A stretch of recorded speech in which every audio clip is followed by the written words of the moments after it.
Uh-oh. Sorry, just a second. There we go. Is that better? My stream wouldn't, it did that thing again where it says that I wasn't connected to the internet when I was obviously connected to the internet. So I better troubleshoot that. So sorry about that. That's why I'm a little late. Let me know if you can hear me and see me okay. I'm going to do this for my iron again because my iron I know is going to say the same thing. It's going to be blank. So just a second. Let me activate this camera. There we go. All right. It's me. Okay. Sorry about that, guys. And gals. I should just start this over again. All right. I was reading up on the zipper fly for the Safran, and the instructions are really limited. So I'm trying to do a couple practice throughs so that I sew it the way they sew it. That way, if you need a tutorial, I actually started watching my zipper tutorial, but it's a different method. And so I just was like, you know, I'm pretty good at sewing these, but you know, I understand it a certain way really, really well. And then you throw a different way at me and it's different. Hi, Glenn. Hi, Brookie. How's it going? Good to see you. Good to see you. I've been having this weird thing where I'll say go live and it says, you're not connected to the internet. And I'm like, that's so funny since I have a YouTube window open, a Twitch window open, and I'm connected to the internet. So it must be something with my encoder. Hi, Mullen. And so what I did was I closed my encoder down, but that resets my cameras. So that's why they were blank. Sorry about that. Hi, Lisa. How's it going? So if anyone's new watching this as a upload, I'm sorry about that. I've been having some funny issues. Streaming live ain't a joke. All right, so like I said, we're making the Safran Jeans, which super cute, super saucy, by Deer and Doe Patterns. And oh, cool, Brooke, you doing some indigo today? I need to raise this up so I can see all the chat. I think I have the camera a little lower today. There we go. Hi, Stephanie, how's it going? Hearts Fabric gave us all the fabric, all the supplies, everything we need to make these today. We're gonna make the fronts complete. And I hope you're gonna stick with me as I try and learn the way Deer and Doe has you install the zipper on their jeans. It's not wrong, it's just different than how I usually do it. So I just wanna make sure I do it correctly. So I actually cut out two fronts. I have another sample over here. Excuse me. And I got a couple zippers and I'm just going to try it out. So far I got to a certain step and then I went, oh boy, wait a minute here. What is happening? They don't say things like using the notch, turn it back here, you know? And so that's what's really confusing. I'm like, all right, so am I leaving that notch for later?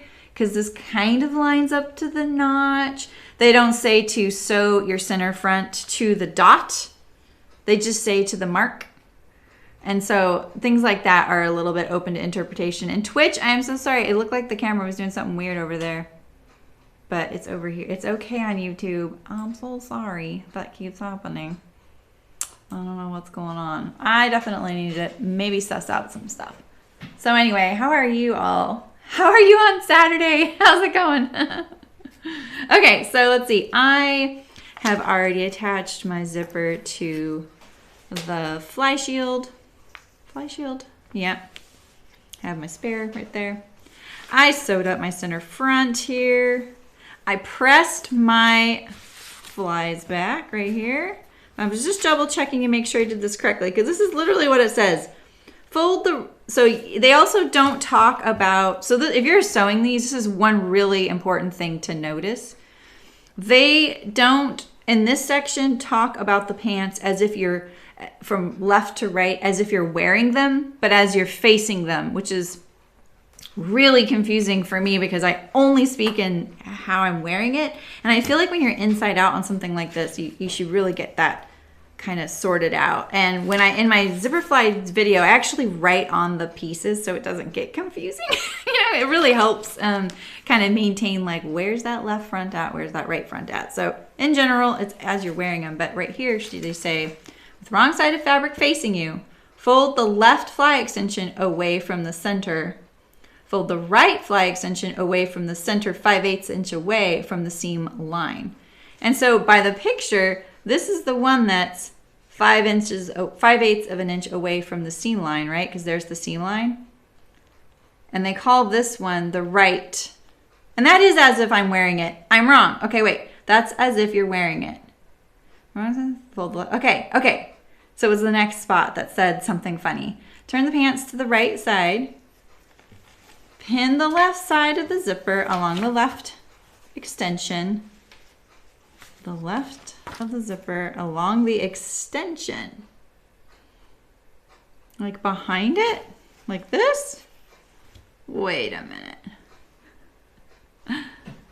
Yeah, all flies are the same, Glenn. There is no women's or men's difference on zipper flies. Weirdly. I don't know why. Maybe someone didn't want to figure it out. I don't know. So maybe because pants started for men and we never did a conversion. I mean, there's no reason to have it different.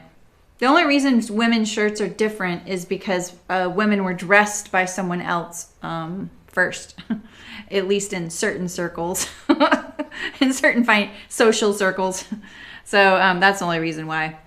So let's see. Pin the left side of the zipper along the left fly extension, right side of the pants facing you. Right side of the pants, the left fly extension, right side of the pants facing you. Pin the left side zipper along. See, it says along. It doesn't say behind like this, which is how it shows it. Why don't they say behind? You know? Like this. All right. Zip up the zipper and turn the, wait. All right, so the edge stitch. All right, I'm going to just do it the way it says it. All right. I don't have a zipper foot in yet, but I'll put one in later. So let's just hope that my seam allowances are okay for this. All right, so there we go. Yeah, that's true. Some women's pants do. That's true. That's so confusing too. I wore dress pants a lot a long time ago because that was the only option women had. We didn't have a whole lot of jeans, you know. They were hard to find that fit. So we wore pants and trousers. It was always really confusing. They're also narrower, which I don't like. They're a little harder to use. All right. Zip up the zipper and turn the pants to the wrong side. My zipper was already zipped up. Turn the pants to the wrong side. Carefully baste. I hate basting. But you have to baste in any zipper. Carefully baste the left side of the zipper with the left side of the fly extension, wrong side of the pants facing you. The leg and fly extension, but not the fly shield. That's exactly how I feel. Wait. So this is my picture. So here, oh, so this right here. I'm doing these two. Oh, okay. All right. Baste it. All right, we're basting. This is what my basting is gonna look like. So we're just trying to sew one through. All right. Hi, Sydney, how's it going? On the right side of the pants, mark the fly front stitch line along the basting stitches. The fly front stitch line. Oh, okay. So we're doing this part right here. Okay. See, what I don't like about this is that we didn't edge stitch this edge first. You know? Usually this is basted shut the way I do it. Keeps it all nice and accurate. All right, so we have our zipper. Let's just lay it here as if it's zipped up. So it's zipped flat back there. I'm getting a little bit of a pucker there. If I do that, I get a pucker there. So See, look at that. So I keep that flat, and that's flat. Hi, Daphne. How's it going? Good to see you. And then I just stitch that down. Open the zipper and top stitch along this line. Be careful not to catch the fly shield. All right, I mean, it's not hard.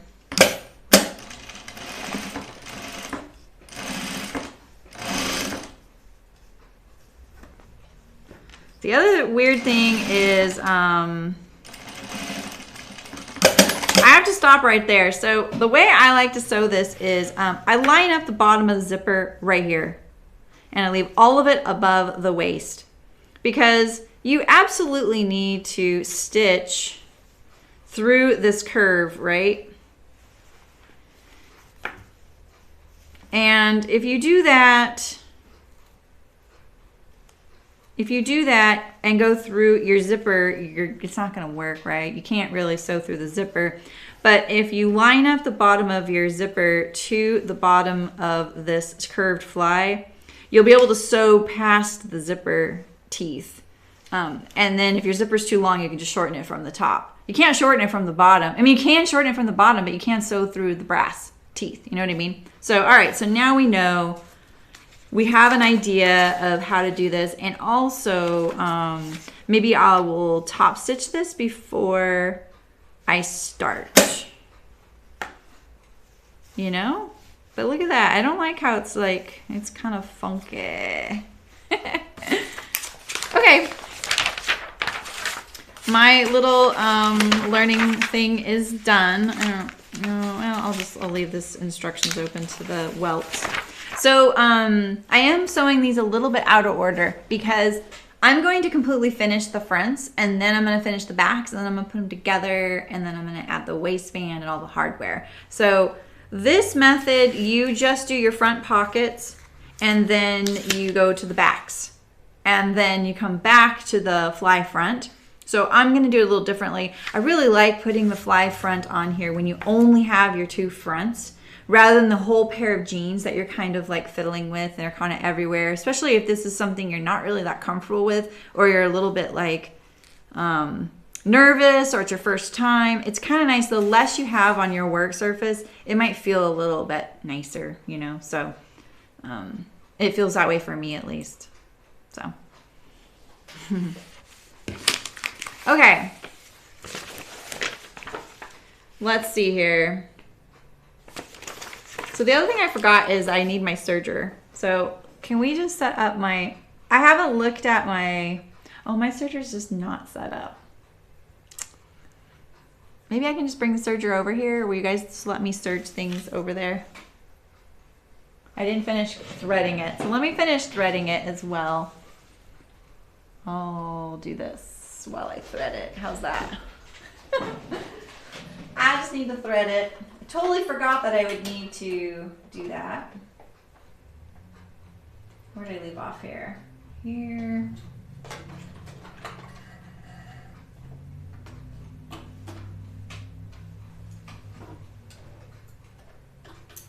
I thought I was all ready. I guess not.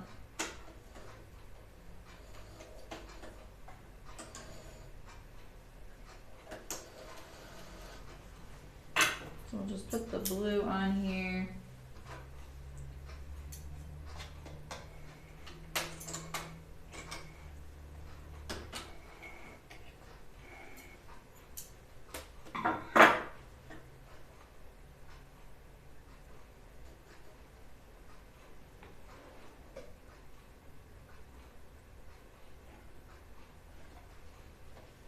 I don't use any of my little fancy tools for my serger.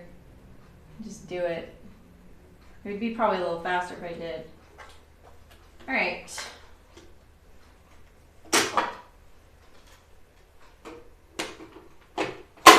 I had already had them tied off, so that works. Let's.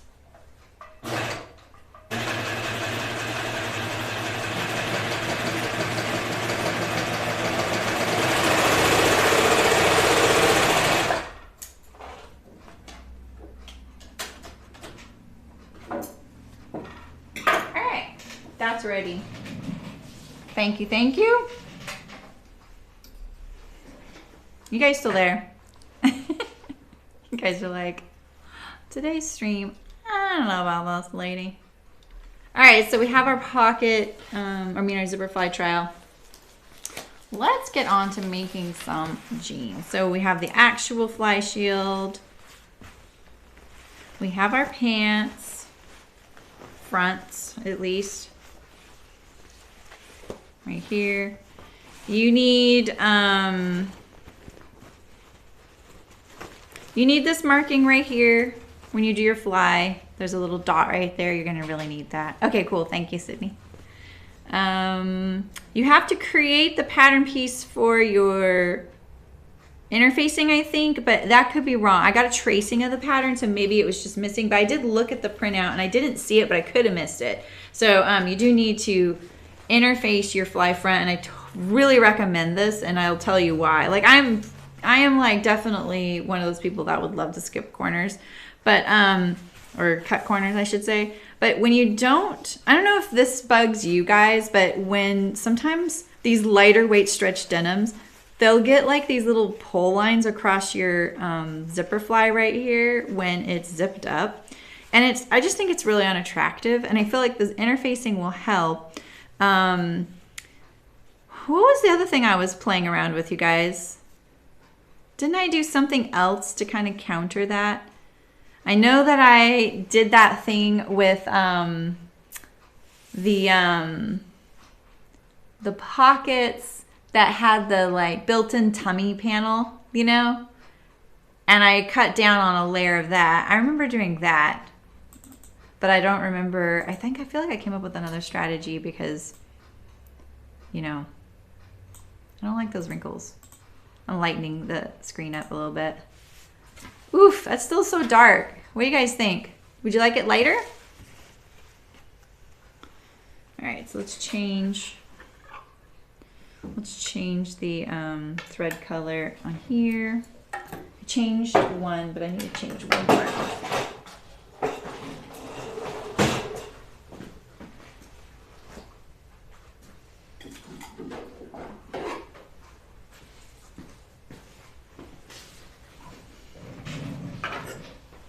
I know, this lady fabric is really cool. I'll tell you all about it too, because it's from Hearts Fabric. You can get it from them. And then we have the discount, so 10 for 10% off. That helps a little bit, maybe cover your shipping costs. And it is called Dottie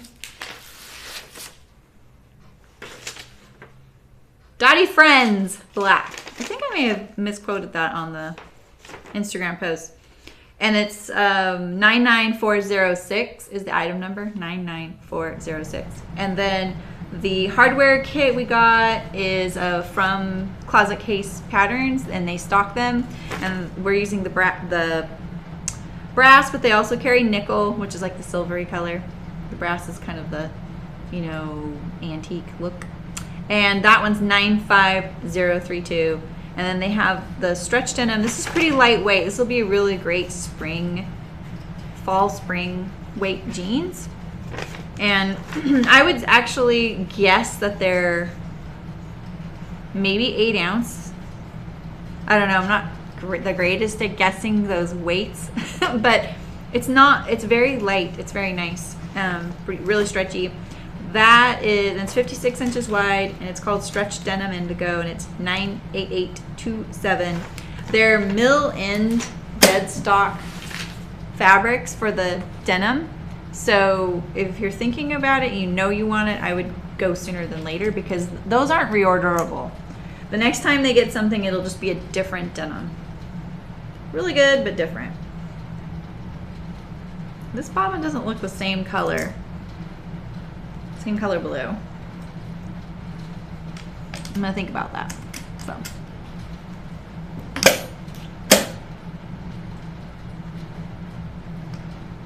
All right. So let's see here. I'll iron this in a bit. And I'm gonna put my fly shield away. I'm gonna have to overlock my center front fly area, which I don't think they mentioned in the instructions, but I didn't read them in the right order, so I could totally be wrong. So I think that we're going to serge the pocket facing, because this part right here, this is where the palm of your hand is. So when you put your hand in your pocket, this is that facing that you see. So I'm gonna serge that real quick.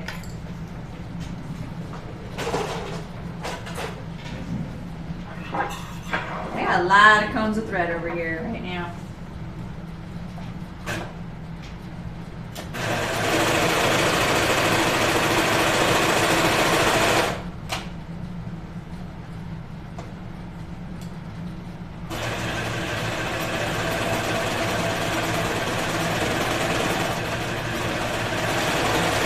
Sorry you can't see me, just a second, it'll be quick.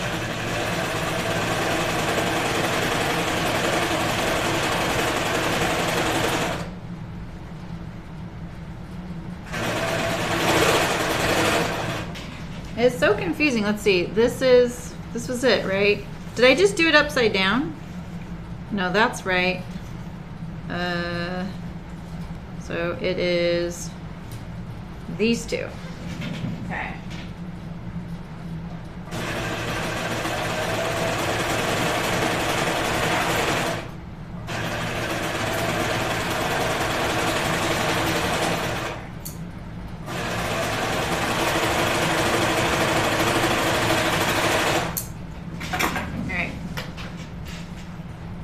Liza, how's it going? You're making a shirt today, Malin? Oh, I saw that you, was it that you that posted the picture of the Cheyenne tunic?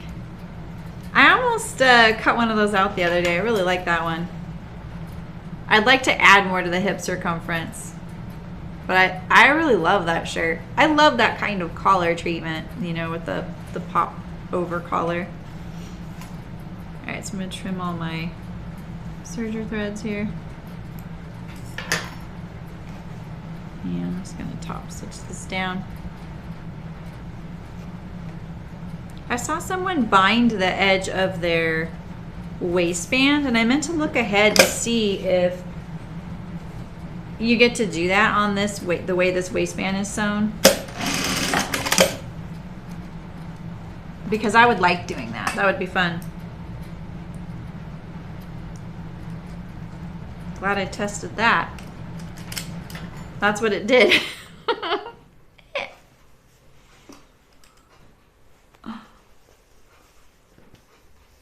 Yeah, right? I know, right, Sydney?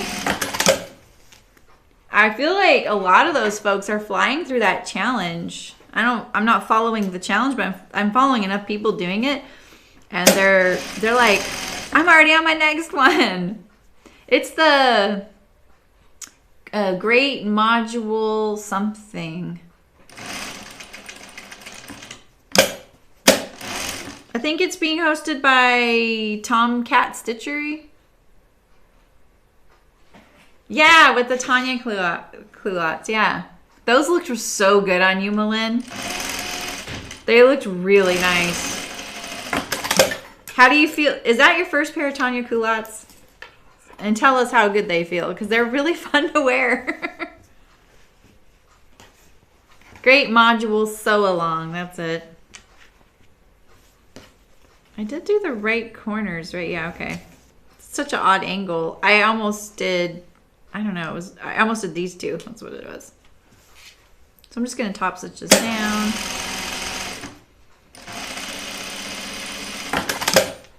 So why does this one match in this? Oh, I trimmed this one off. That's why. So really, I think you really only need to do this bottom edge.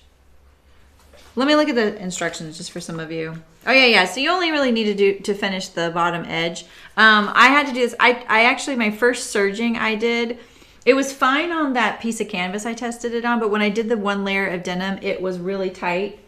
So I trimmed it off. I did it again and trimmed it off and just adjusted my tension really quick. So that's why I have that one. So yeah, go straight across like that. This was unnecessary serging that right there. So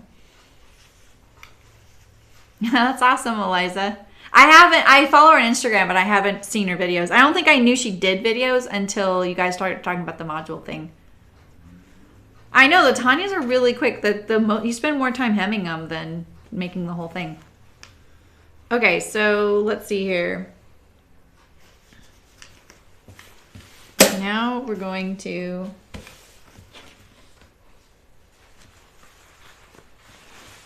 do that pocket opening. I just wanted to see if they did it in 2 steps or 1 step. Yeah. So I know like a lot of folks feel like sometimes pre-stitching and tacking everything down it feels good to do that. It gives you more confidence. There's dangers with it because if you don't hit the stitches perfectly the second time around in some seams, you'll see them. So this is one of them. So oh, that's all. Yeah, right, Sydney, exactly. Okay, hi Sherry. I'm gonna put my iron on, my iron camera on. I'm gonna iron these in half, or just fold them. You know, wrong sides together.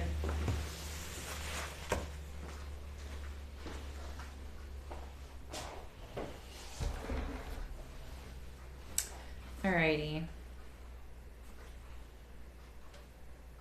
The stretch denims are so boingy, you know?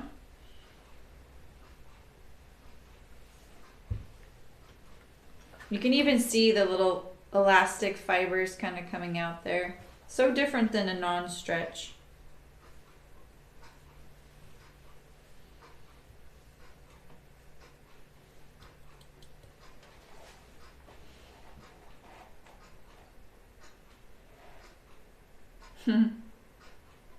Oh, you're in Washington State, Sydney?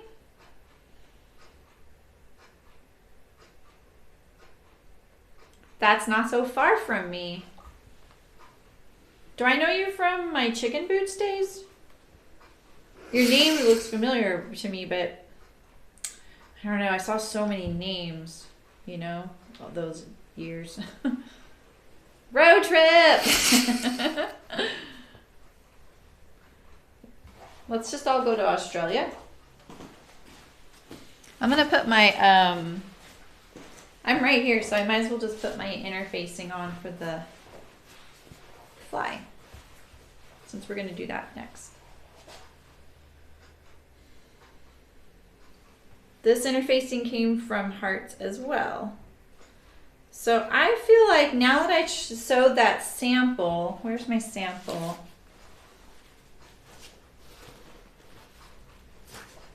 When I folded it, it said to go, where's that folding?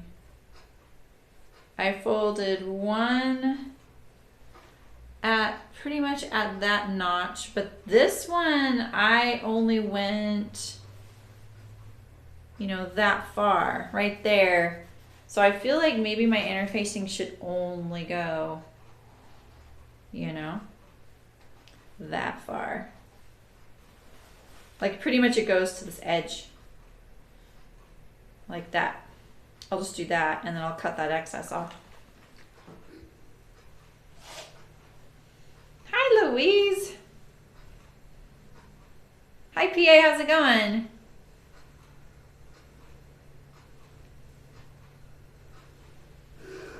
Ah, thanks Beverly. I feel like it's not the most flashy, you know, photographic thing, but I really love the way it feels on. I'm gonna hang this one off a little bit too. I kind of struggled to line that up with the seam line when I folded it, so I'll just hang a little bit off there. I like to call like when something folds over something else, like the curve, you know. So let's allow a little bit for the curve.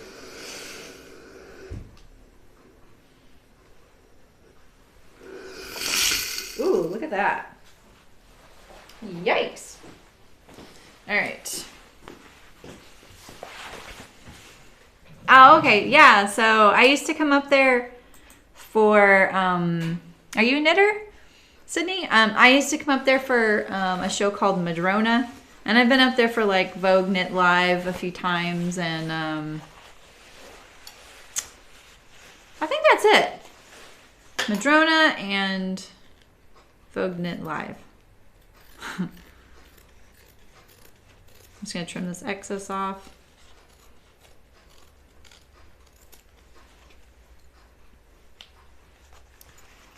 And this excess off.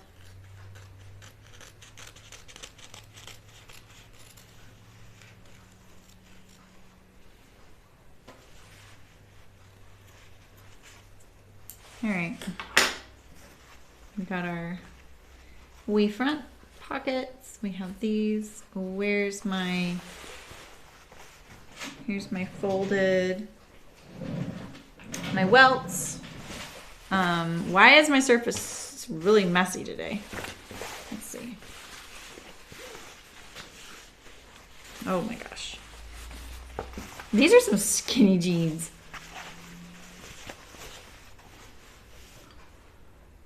Oh, okay. No, I didn't, Sydney. Brooke would definitely take me, like she took me to Tolt Yarn and Wool.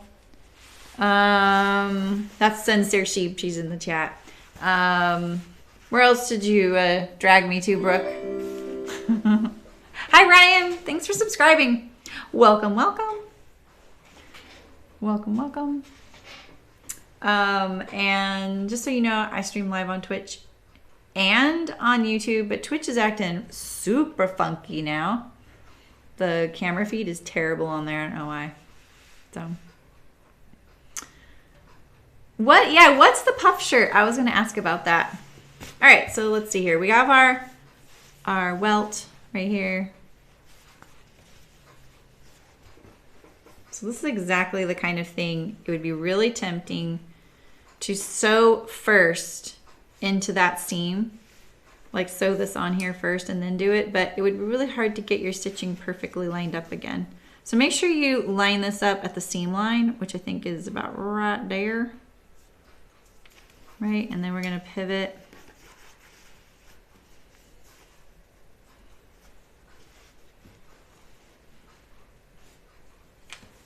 Like this.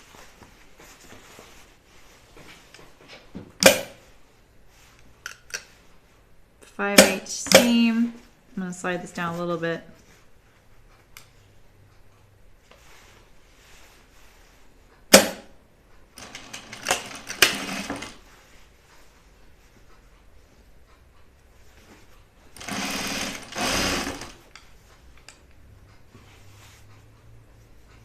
I'm going to use my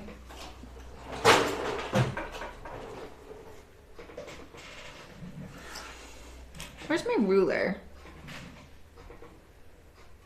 Oh, here it is. Right where it should be. I'm actually going to mark it on here.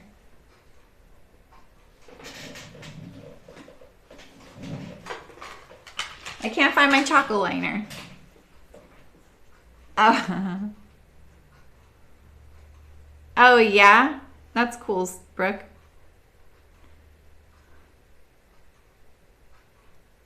Yeah, I've heard of that company. Would you say Assembly Line, PA? I'm just going to mark this on here about right here. This is so not sharp, though. Look at this thing. It's ancient. You know? I'm just marking where that juncture is right there.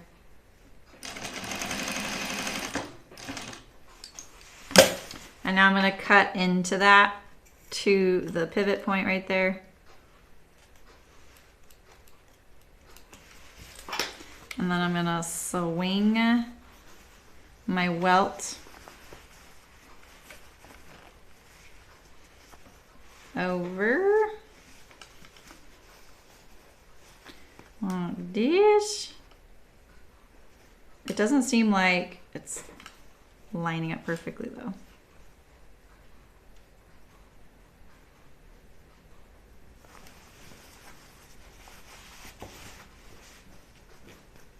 There we go.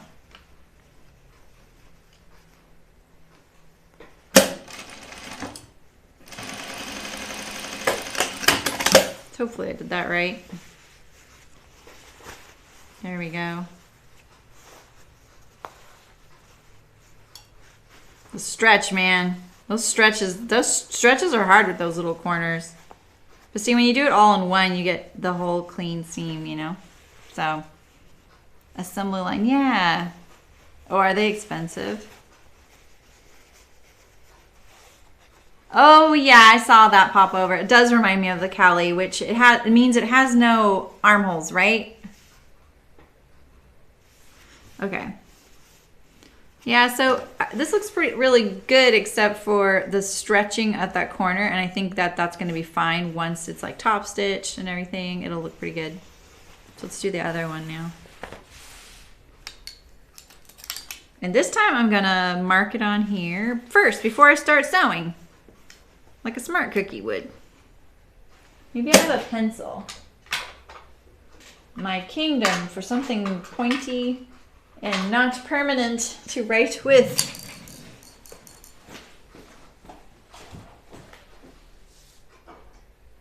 Where is my chocolate liner? Here it is, right here, right here. Okay. Alrighty.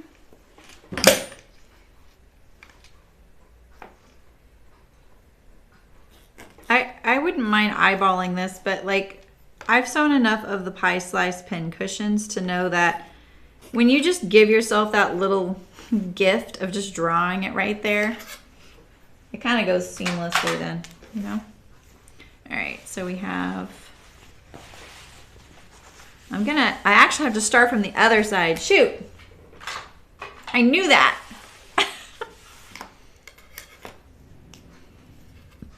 You could start from the top, but it'll be really difficult and tricky to pivot on such a narrow little edge. So I would just recommend starting from the side seam to do this little guy. It'll be a little easier, you know. So how does this sit again? It sits like this, okay, like this. All right, so line this up just like this.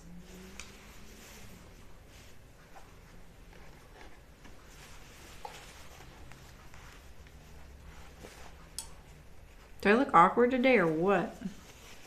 All right, here we go. I'm gonna slide this down. I'm just really trying to get that where my 5/8 inch juncture is right here.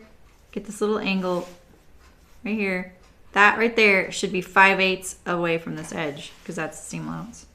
I hope that's the seam allowance. That's what that dot measured on the fly. That's what I'm going by. Seems like it worked on the first pocket. All right, so I'm gonna line all these layers up. When I get to that pivot, sink my needle down. I'm gonna clip to it. Clipping beforehand is just a bad idea. Just gonna tell you that right now. All right, and then make sure your pants stay on the table. That was kind of fighting me a little bit. And then I pull the welt over. It's a little easier to get lined up once I find it in there. Now I rotate it over. There it is. Make it all line up and stay smooth. Just like that. I'm gonna kind of, I think that little tuck is because I'm not clipping quite all the way to the corner. But it's a little hard because stretch denims are a little bit hard. They're just hard to get all the way up to that edge when you're not taking it out of the machine to do it.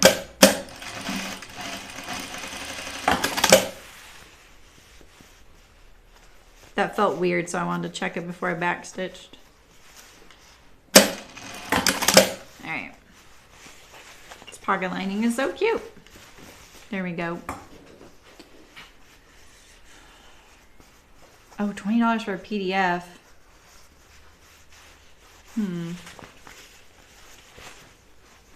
Yeah, someone just had a really good question. Like, I'm trying to figure out, I know what 4 of my first 5 patterns are for chicken boots, but I haven't decided on the 5th.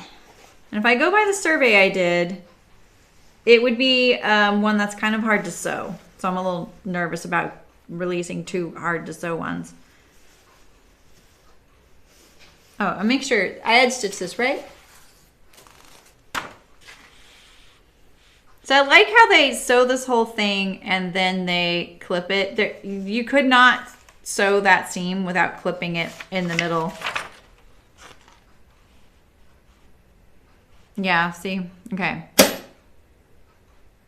Maybe they clip it. They take it out and then clip it. Okay. Fair enough. That's good. And then it looks like they only top stitch the bottom. Oh, no. They do top stitch the whole thing. Why did it stop? Right, top stitch the front leg along the lower edge of the welt. Stitch the pocket. This is finish the seam allowances. Top stitch together all the pants and pocket layers along the vertical edge of the opening. Huh. I'm not gonna do it that way. 25% tax. Okay.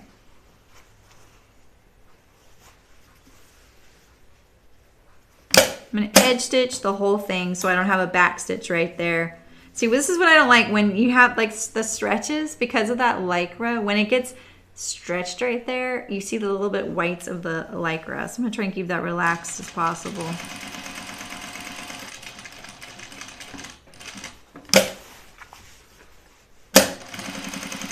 They didn't give me contrast thread, so I'm just using navy. There we go. But you can see that little white. It's where it's stretched a little bit. It's not even that stretched. We'll just push it together. All right, I'm gonna do this one now.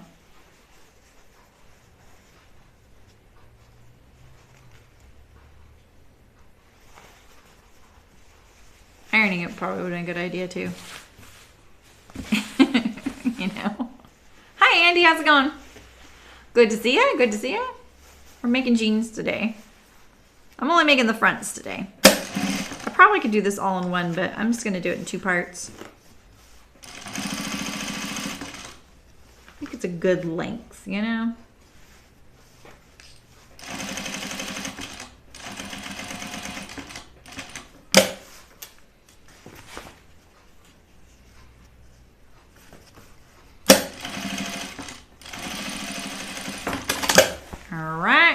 Got our pocket opening with our welt. Would you guys like me to lighten it up? Yeah, I'm just using regular thread. But my thread is 40 weight. Can I lighten this up, you guys? Is that all right? I'm going to lighten it up a little bit. Just tell me if you're like, no, after I do it. Is that okay? Yeah, so the thread I have on hand is what's called Tex 40. And the thread cones you get, like say you at the fabric store, they're usually Tex 27. So the weight of my thread is a little bit heavier most of the time. There's some cones I have that are 27. But yeah, I don't have specific top stitch thread. They didn't give me any. I have some. But when I use that, Sydney, and I've done it on all the other pairs of jeans I've sewn, I don't use it in the bobbin, just so you know. If you're talking about like this kind of stuff, which this, I don't think they tell you the weight of this. It's probably somewhere, but it's not on the spool. So, I just use regular thread in my bobbin for that, and then I use the top stitch on the top. And it does present sometimes some tension issues, so definitely test it out. I have to I think what I've had to do is crank the heck out of my top tension because it makes the bobbin a little loopy. Isn't that what I do, you guys? Does anyone remember?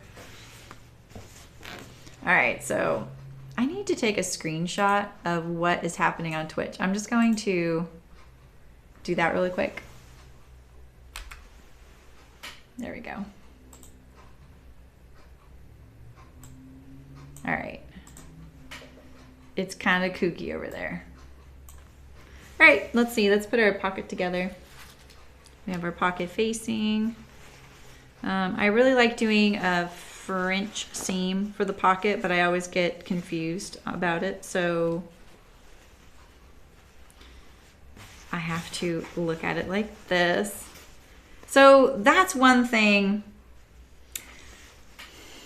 I actually sewed these on the opposite of how I'd like. So would you guys mind if I took them out? I really like it when this fabric shows on the inside of the pants. And the way I put it with the wrong side. It won't take me long, I promise. I say that and then I can't grab a single stitch. Because I don't even think I back stitched these. That looks like a back stitch, but it's not. So, you know, like no one can see it on the outside of the pants, so you might as well make it so you can see it on the inside. It'll also be probably cuter on the hanger for Hearts fabric when they display it, you know. So let me just take out these 2 stitches and then I'll flip it over. Don't I do this almost every time, you guys? Sew my pockets and then I'm like, wait, I wanted it the other way. Right? It's exclamation point drink. In case any of you are new to kind of live chats, you can put in commands, and like if you put in exclamation point commands, you would see all the commands that my channel has. And then if you use any of those commands, you will prompt the reply. A bot will prompt the reply for you. So for some reason they used to give me a hard time when I use my seam ripper a lot. There it is. Really? Oh, you know, Andy, it looks okay for me right now too. Did you see it earlier though? It was doing something heinous. And H. Dot, who's usually in that chat, and even Bryant has come over to YouTube because of it sometimes. So I know that others have seen it. I was hoping it was just me. This side I only need to do the bottom. All right, I can flip it now. Let go. Flip. All right, so we'll do this. No one will ever know that I had trimmed off this little edge here, but you and I. You guys have my back. I know it. I know it. The only mods I did to this pattern was I added 2 inches in waist circumference. And I did it a little bit on the fly. Just so that it would accommodate me and I can try it on. I would like nothing better than to, you know, I hope these fit. That's I hope this style works on me because it's not really my style.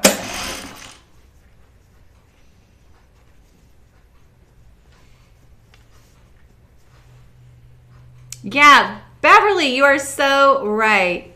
Twitch has lag for you. Right, Sydney? It was glitchy the other day, right, Andy? Yeah. Yeah, and it's funny because I watch Twitch all the time. Like lately I've been watching a person's channel a lot because they made me a mod in there and I just have it on in the background and I have no problems ever. So I feel like it might be my encoder. It might be me now, you know? All right, so let's see here. We have this one over here, right? And so this is how I want it to look when it's finished, so that the right side of the pocket. So what I'm gonna do is awkwardly sew this, right? And then I'm gonna awkwardly sew this so that I can do a French seam right here. And I will show you how it looks and then I'll show you how I did it on the other one.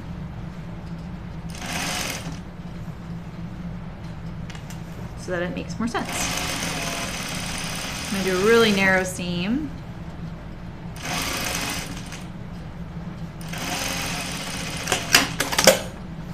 All right, so now I'm gonna go back and stitch, press this and then stitch it. It should be like this when we're done, just like that.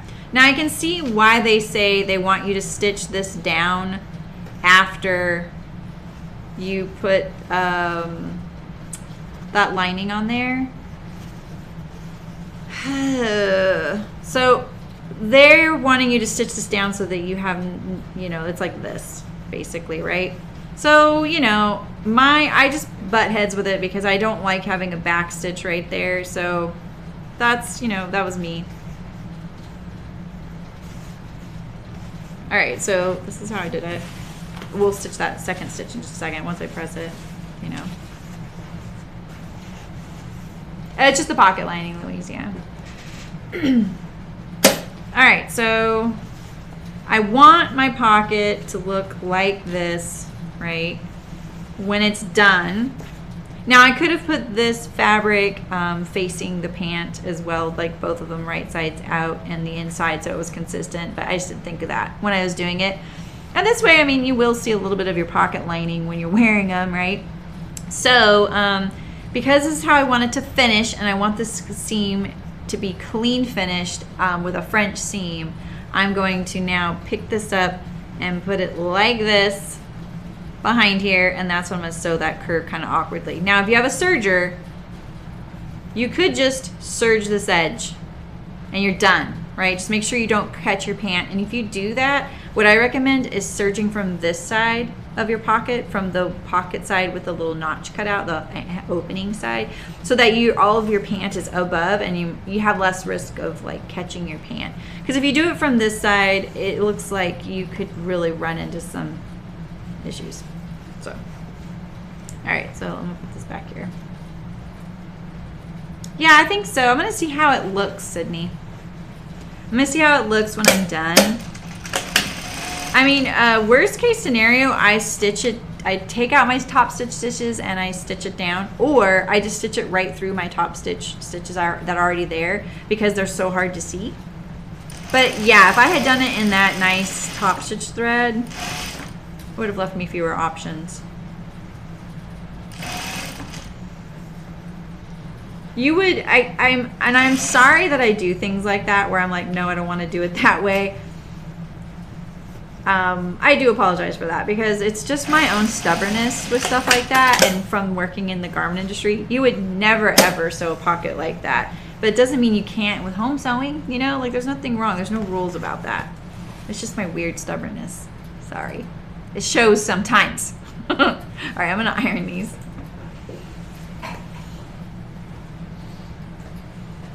I try to be more like flexible, and then I'm like, I can't do that. I can't do that. All right, so I'm gonna push the seam. I'm gonna try and actually iron it open and then press along my edge, because that always works so good, you know? I'm just gonna press it one way. It doesn't matter which one, because it's kind of awkward anyway. Press that seam. That way when I do this, right here, and I press it along this edge, it's a lot easier. It wants to just do it. It's kind of a funny thing I've learned lately. Last couple of years of sewing all these French seams with you guys.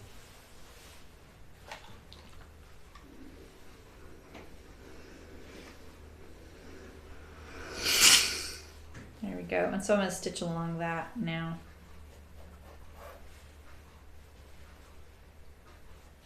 Let's press my pocket opening now. Oh yeah, we can barely even see that little, it's pretty much gone now. No problem.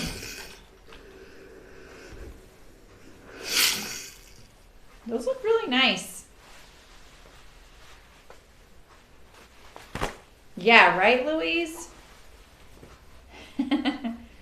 What are you trying to say, Brooke? Come at me, bro. You're a Taurus too.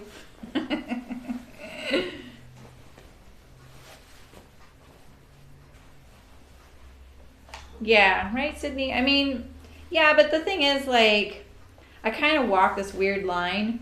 A lot of people, when they stumble upon my channel, expect and think it's required of me to do the tutorial, as if I'm a tutorial and as if I need to sew it exactly how the pattern is stated.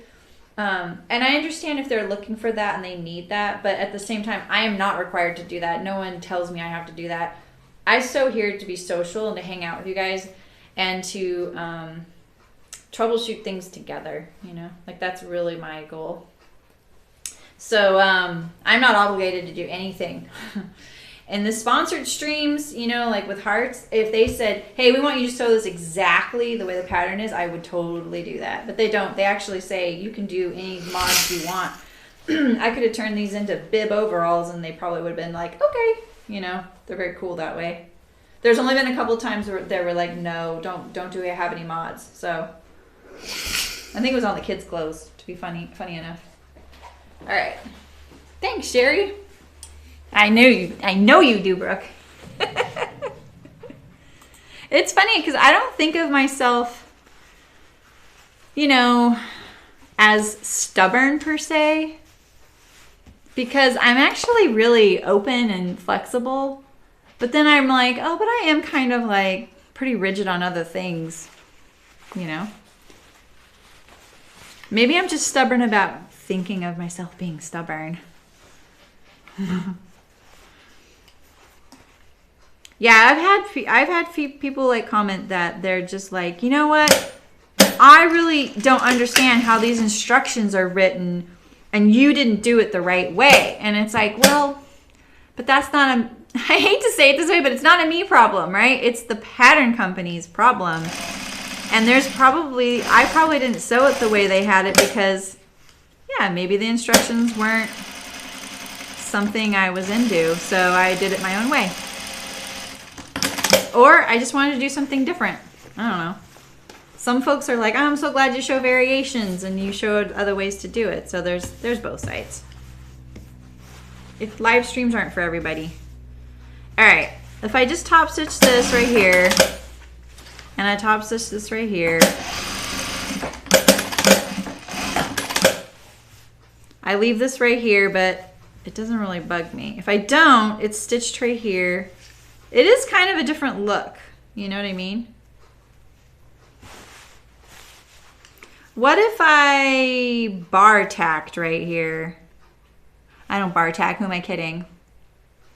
Yeah, right, Sherry? Exactly. Yeah. So, I don't know. What do you guys think? I could just top stitch it down. So if this would be the difference. It'd be like this. If this was stitched down like this. Or if I didn't stitch it down, you know, like this. It's not much right here, see? It's just a little bit.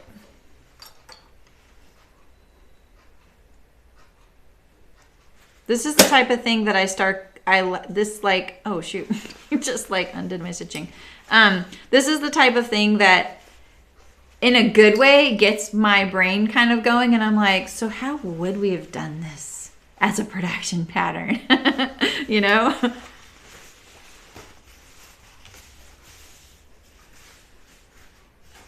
I'm kind of just fine with it like that.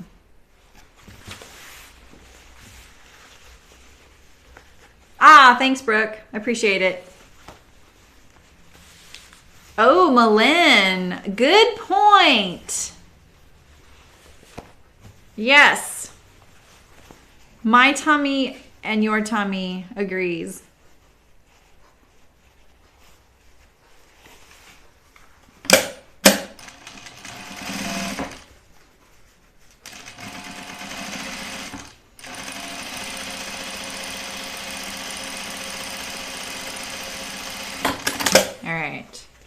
All right, so let's just stitch it through.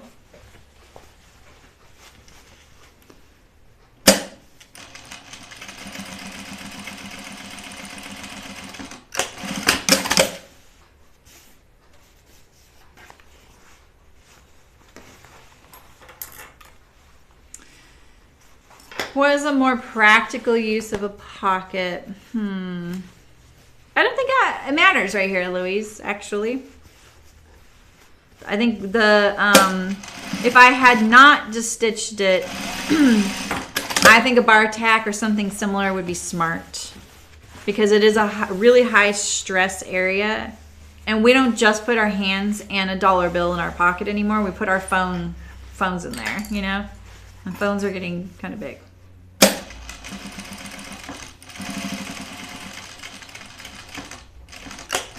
So, future viewers, if you are using a nice top stitch thread and you're like, well, I can't do that, Sarah, I'm sorry. You're going to have to remove those stitches right there. And what I would do if it were me and you had to redo this stitching right now, and you did what I did, like say you stitched this whole thing a while back, right? This is what I would do. I would take out the stitches to about right here. Just take them out about right, you know, in the welt. Don't take them out to the corner, because now when you go back to stitch this down with your beautiful top stitch thread, you've left this row intact in turning the corner, and then you can cover up those 2 rows of stitches that are overlapped with a bar tack, or just stitch it down a lot right there. I don't do classic bar tacks, mainly because I just don't flip over to another machine. So I would, if you can, and you can do the bar tack, do it right there, and that'll cover up your 2 overlapping rows of stitches. So that's my solution for you if you followed the way I did it. So, phew, absolved. As you're typing that message to me, YouTube. All right. I can't tell if I is it just because it's just because there's white there, because it doesn't actually show. See, there's a strip of denim there, but I can see it in there. And I just lucked out over here. All right, it's time for the fly. Time to watch me figure out how it's done with this pattern. Wish me luck. All right, so I am jumping ahead in the pattern because at this point you would go to your backs and put your back pockets on, and then you would attach your backs to your front up to that dot that we had there, which I have now lost. And I'm gonna do this in a little different order because I feel like it'll be a little easier to handle doing your fly if you only have to deal with your fronts. But feel free to jump ahead, do all your rest of your stuff, jump ahead in the video or tomorrow's video, and then come back to this if you want to do it in the same order. It won't matter, you'll get the same result. So I need to iron this in half. Just a second.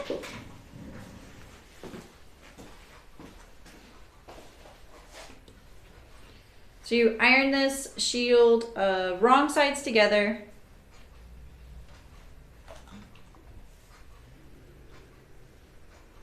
It's just a rectangle, there's no angle. Contrary to how some look, they have a little angle. And then you need to finish these edges here.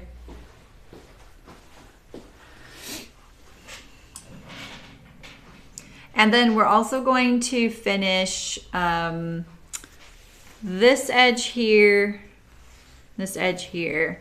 So my serger, maybe other sergers are more agile than mine, but I do find it really tricky going around this. And so you're gonna see, like, what I do is I actually just, I clipped that circle, which is basically your 5/8 inch seam allowance.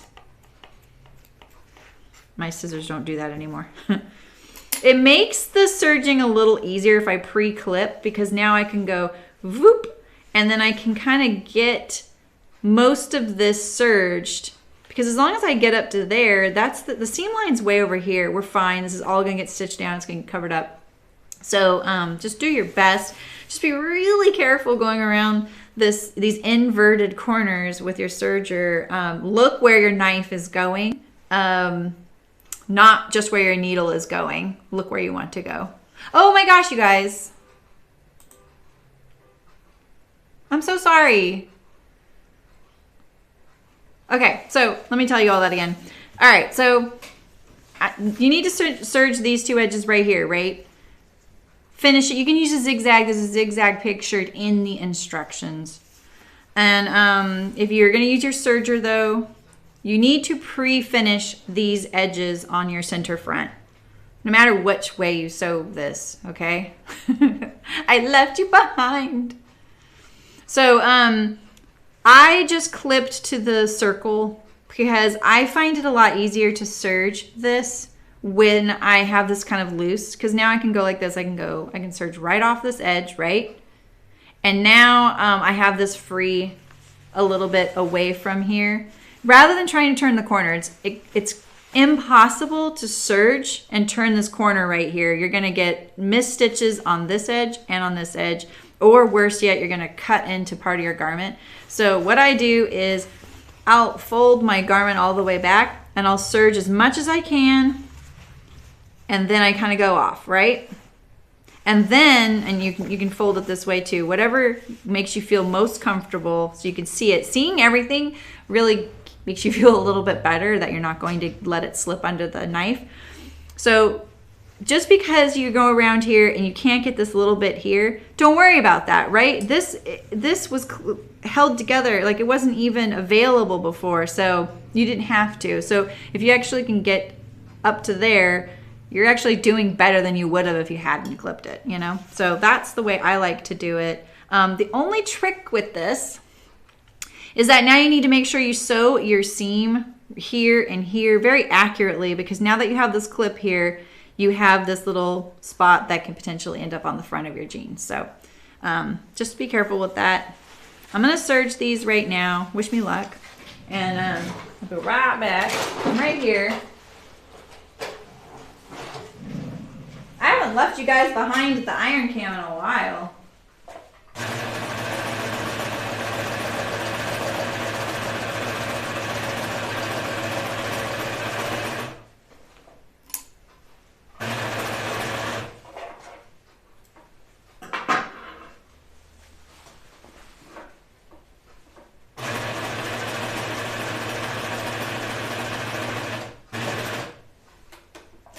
To lift up my presser foot to pivot.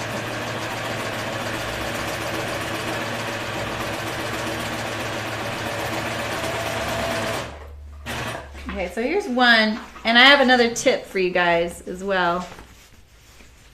I'll share with you in just a second.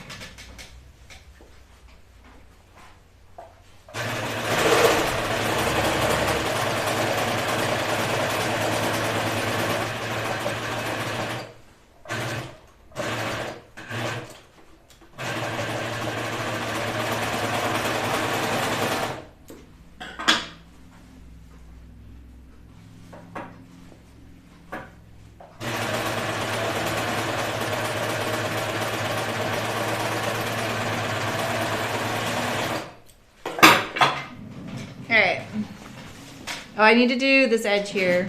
Just a second.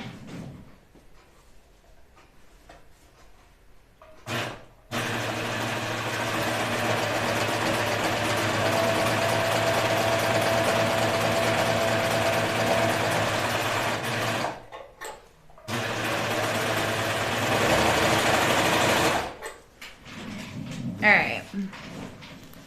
So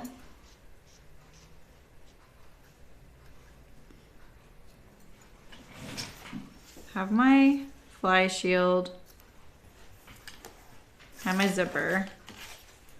And so doing the other one first is a little bit easier to start with. You can see I have this little wrinkle there because when I started like here, when I started, so I did this one, I came up, and then when I went to go and do this fly right here, I really folded this back, right? And I started my presser foot on here, so just make sure you're aware where the needle is. Even if you sew a little bit of this, as long as you don't cut anything, you're fine. You can take out those stitches, right? You can take out a few stitches there, as long as it's not going to be in the middle of your jeans and leave a mark or something, but try not to. But it does help. You just fold this back. I start my presser foot there, and I get on there and go. But like I said, this is always a really awkward spot. All right. And here's this one.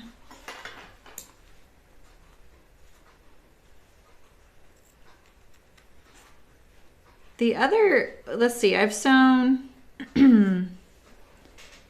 this is the 4th different fly I've sewn. We've done ginger jeans, ash jeans, Jutland pants, the men's jeans, and now these. And I think I don't remember what's different about the ash jeans and doing that zipper fly. And I remember, see, like, it would be really easy to just be like, oh, I'm just going to make my pattern pieces look like the ones I like the best, which right now, the one I know the best is the ginger jeans, and it works. And so, you know, I use it sometimes, even on the pants that aren't ginger jeans. But I don't want to do that because I actually wouldn't mind seeing if there's one I like better out there that is easier or looks nicer. And I actually really liked the ash jeans ones. I don't remember what was different about it, but I did like it a lot. My only issue with it, I'm wearing them right now, is that you can see a little bit of my zipper. And so, like, when I'm wearing them, you can see my little brass zipper. It's so close, the fly is narrow or something. Sherry, I feel like the ginger jeans is pretty foolproof. It's a very solid way to put it on. It looks really good. And as you do it, it just is, the steps are very straightforward. And so I'm not saying any of these other ways are bad. It just depends on what works for you. I remember when we did the Jutland jeans, Jutland pants, what are those called? I got really confused with those, and I think it was those, and I just was kind of like, what is going on here? And so that was just a method didn't speak to me. And I think it's because there's a lot of methods out there that have you do it kind of similar to what we're about to do, where you place all the pieces and iron them the way they're going to end up, and then you just stitch it down. So you're kind of edge stitching things together. Whereas I feel like with the ginger jeans, you actually sew it, you know, right sides together. You put that basting stitch in. You're getting everything pressed and positioned in a really great way. And it ends up being lined up really well. So, okay. So I'm going to try and follow the directions so I don't do it different. But so this is what you would do on your front is you would do your pockets. Iron your interfacing onto the fly, which I have done. And I did it a little differently because I put it on the fold line because I learned where that was. There must be an interfacing pattern piece. And then you go onto your back pockets, your side seams, and your inseam. And then your back here, step 3 fly front. You fold your extension wrong sides together, finish the edges, and then I'm going to top stitch the zipper to the edge. But I'm going to put my zipper foot on. I'm going to do a little different than the instructions, and that is, hi Quilter, how's it going? I will line up the zipper to the bottom of this rather than, they have you line this up 3/4, the teeth, the zipper pull when it's zipped up, 3/4 inch away from the edge. And I'm not going to do that. That for me, I can't do that. The zipper's longer. They require a 6-inch zipper. This is 7, so it's a little longer. I guessed at the weight of this denim. It's Millen dead stock that Hearts is carrying right now. And I'm going to guess it's very lightweight, about 8 ounces. Right, Quilter? Yeah, exactly. We did that. All right, so I'm going to take out my presser foot. I almost took my needle out. Like this is very lightweight fabric. This is not heavy duty sewing. You can make jeans and they're not heavy duty at all. Maybe when you get down to putting like the waistband and there's interfacing and all that, you might feel it's a little bit stouter, but it's gonna be really easy. All right, so I'm gonna line up my zipper tape. This is something I'm doing different than the instructions. If your zipper is the correct length, I would follow the instructions and line it up like this, and that way when you sew your waistband on, you have this extra right here so that your seam line can go right above the teeth. That is so nice. My zipper's a little too long, and that's very typical. Zippers come in all different lengths. You can't satisfy every pattern with every zipper.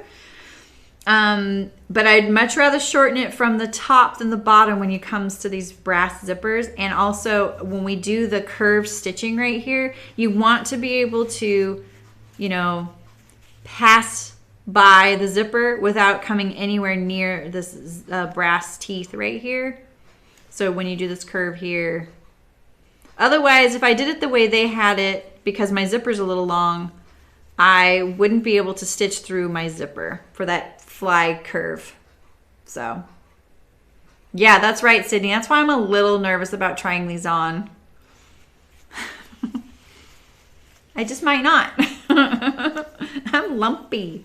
All right, so like I said, I'm gonna line this up with the bottom. Put my zipper foot on, which is not a traditional zipper foot. I can't move my needle position, so.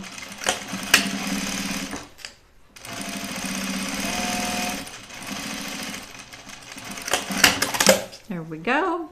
So now this is the fold edge of that, and these are the two finished edges. I'm gonna be really explanatory just in case. Okay, so I did that. Their little drawing of a zipper is pretty cute. All right, so with the wrong side of the fabric facing you. All right, so now you would have, if you had done the back, like if you had carried on the instructions in the proper order, you would have this rise seam sewn together. So we're gonna sew that together. And you're gonna go from the dot on the pattern through to the bottom here, and they say to triple stitch it.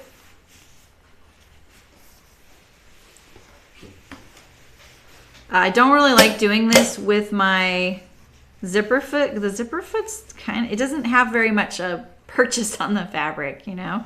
So it's not ideal. I'm gonna go just past my little notch. So I already know I'm kind of enclosing that clip that I put into the fabric, you know?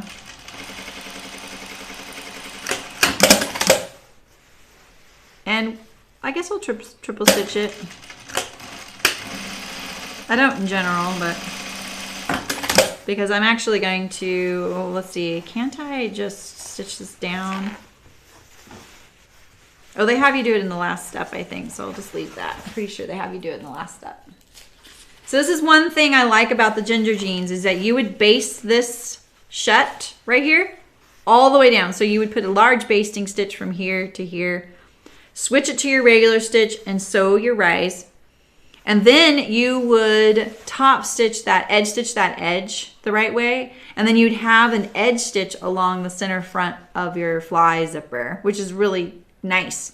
It makes it less soft. It gives it more of a crisp, you know, look. So, you know, I kind of want to see if I can do that. Let's see. I think that would be on this one. So let's see, yeah, because you turn this one back.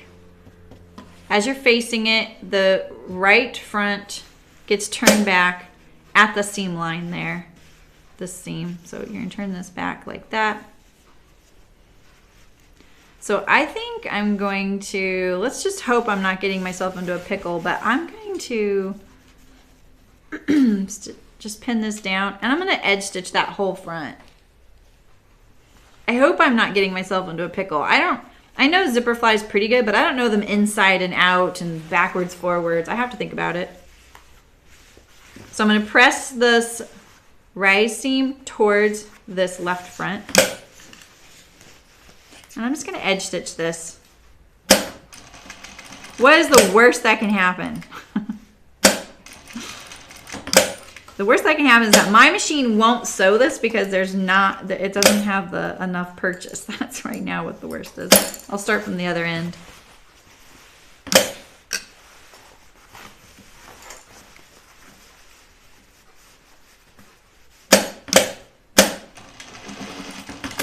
And now it unthreaded itself. Come on, man. So this is also, when you're sewing a zipper fly, the other funny thing about doing it is you have to switch back and forth between non-top stitch thread and top stitch thread. I really could do an updated video on that Ginger Jeans zipper fly because I also don't put in the pocket steps. And I often get myself into a pickle when I'm sewing those with you guys because I'm like, oh shoot, I forgot the pocket. I just jump in and do the fly. Right, Sydney? I have too much stuff here. That's because my presser foot's there.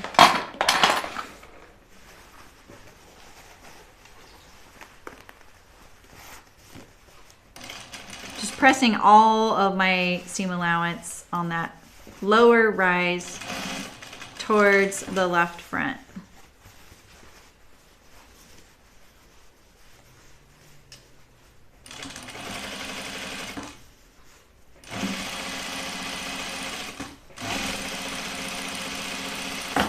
All right, so now I have a nice top stitched edge right there.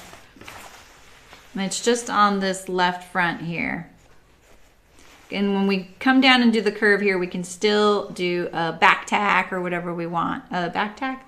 Bar tack. I think that's kind of wrong. All right, so now let's carry on here. So now I'm back on track. So now if you're not going to do that, what you've done is you've pressed your fly here, the facing, fly facing, along the seam line, the center front of your pants, which is basically the seam line, right? And then this one, I think you do it, oh, you do it, yeah, you do it on the edge of the seam allowance. So I actually put my interfacing up to that edge just kind of in anticipation since I sewed a sample. So right there, like that. And I'm probably gonna need to iron it because the stretch denim is kind of boingy. It's a technical term, you know. Like that. I don't know why I'm pinning it. I'm probably gonna get up and iron it. I just wanted to read ahead a little bit. Then our next step will be to stick our fly back here and we're gonna edge stitch it onto the zipper. All right, so I'm gonna iron this right now because it's gonna be really hard to iron it once I get the zipper, and I promise I won't forget you guys over there this time.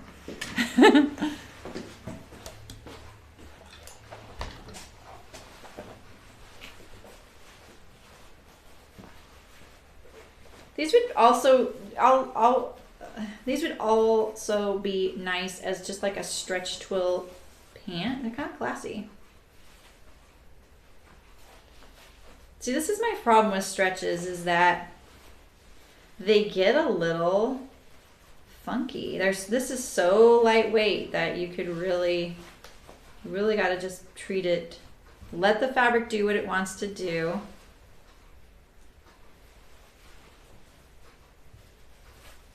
Keep it nice and relaxed right there because I'm already getting a little pull right there and there's no reason for it.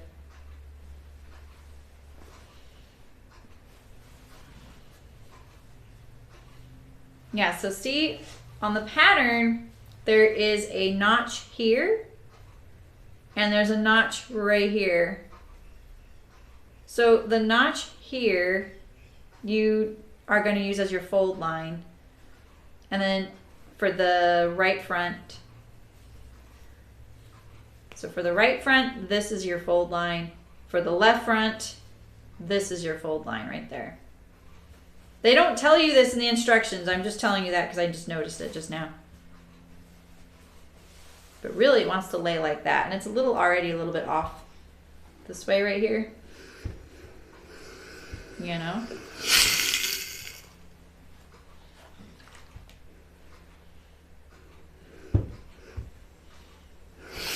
that. That's just from the pin, that little mark. I don't know if you can see that.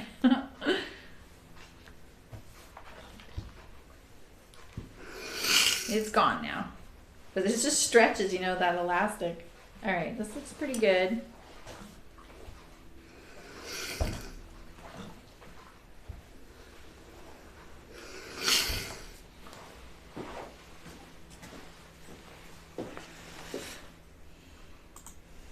See, I told you I wouldn't forget you. All right.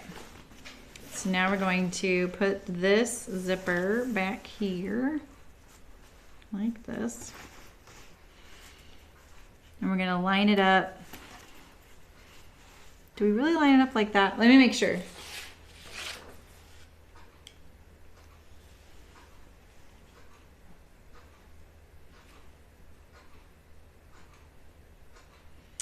Zipper turn the pants the wrong side. Okay, all right. Yeah, so we're gonna edge stitch the zipper. I'm gonna keep this lined up here. Granted, I can tell my waistline's not lined up right here, but that's okay. This is the shorter one, and that's the one I'm gonna have to go by. So, all right. Let's get this lined up.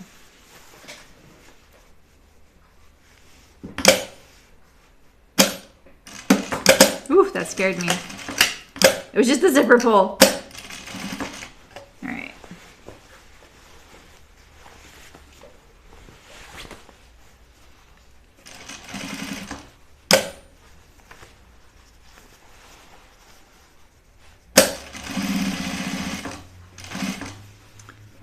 So this I can definitely feel, just so you know, it's natural, that the stretch wants to kind of move.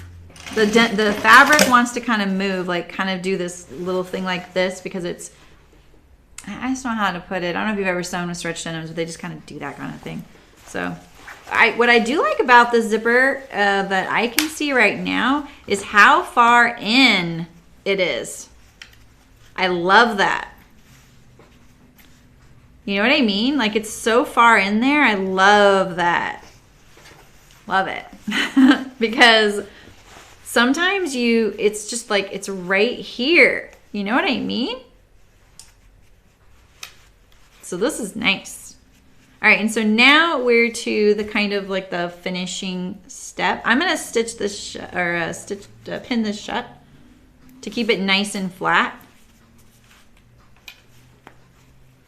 So now, regardless of where things are at, you need to lay your jeans the way they're going to end up to make them as nice and flat and seamless as possible, and just like as clean as possible here.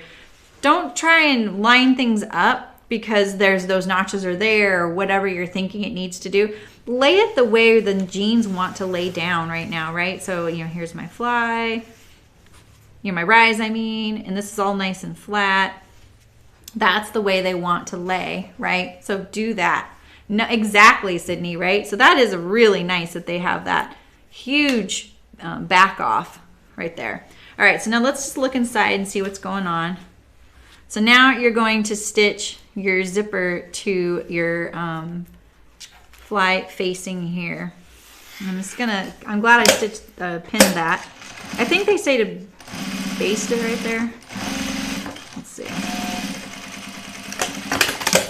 So I just laid it all down because I had that all nice and pinned, So now that's attached to this side of the pant. Let me make sure I didn't do anything wrong, like do anything different. I know that's right. But yeah, so it's this step right here, if you're following along, right here. And so what you're looking at there, I know I'm really being explanatory. Hopefully it's helping somebody though.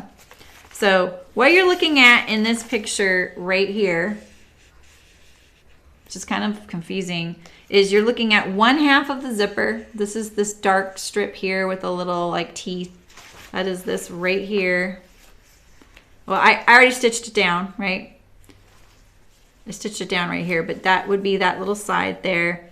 And then oh, and you know what? I did do it wrong because I didn't move my fly extension out of the way. Hi, Kira. How's it going? Nice to see you. I know, it's been so long. I just made a mistake. Actually, because I was getting ahead. So sorry about that. You need to make sure your fly extension is out of the way when you do that stitch I just did. That's all. I know, isn't this pocket fabric great? Hearts Fabric gave it to us. They're so good at picking out fabrics, you guys. And they have some good projects coming our way. I know of 4, and I know 2 of them are already on their way to us, and I'm pretty excited. So they're really good. I can't believe I just sewed that wrong though. It was all laying so nice and flat. It was so tempting to stitch it down, so I stitched it down. Forgot to get my fly shield out of the way there. They're the kind of place that I would say, I want to make this dress and look at my Instagram feed and pick out a fabric for me. And I would fully trust them to pick something out I would wear.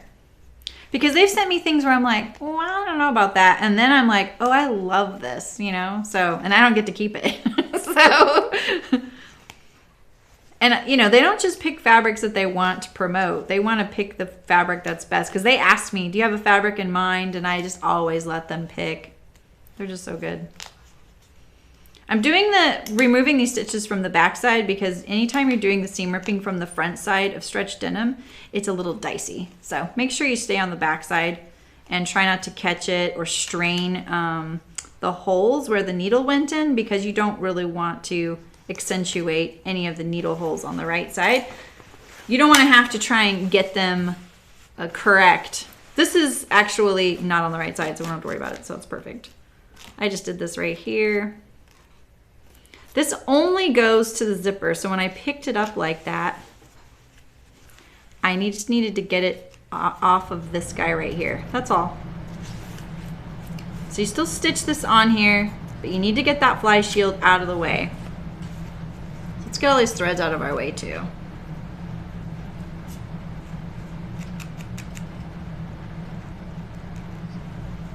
Keep it nice and clean. I can't really see them, so I'm just trying to see if I can find any. I know there's gotta be more threads there, but I don't really see them. Okay, so here we go. So when you're looking at that picture and the instructions, here, we'll get rid of this.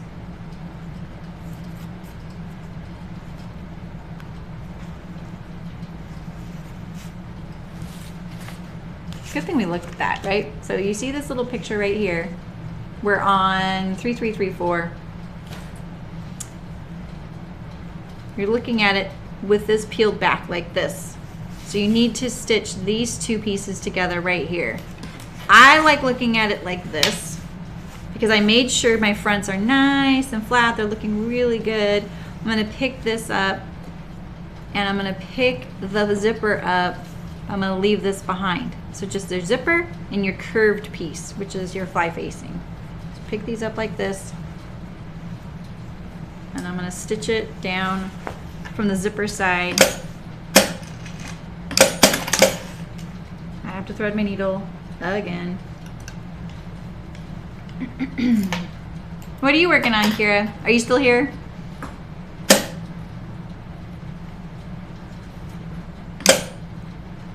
All right.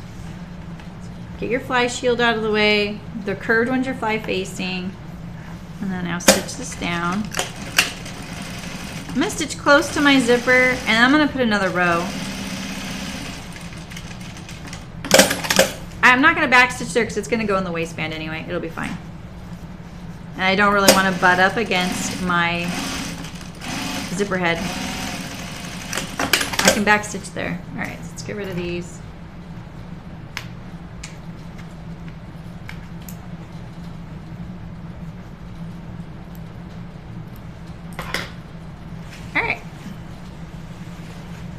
So here we go. Pull my pins out here.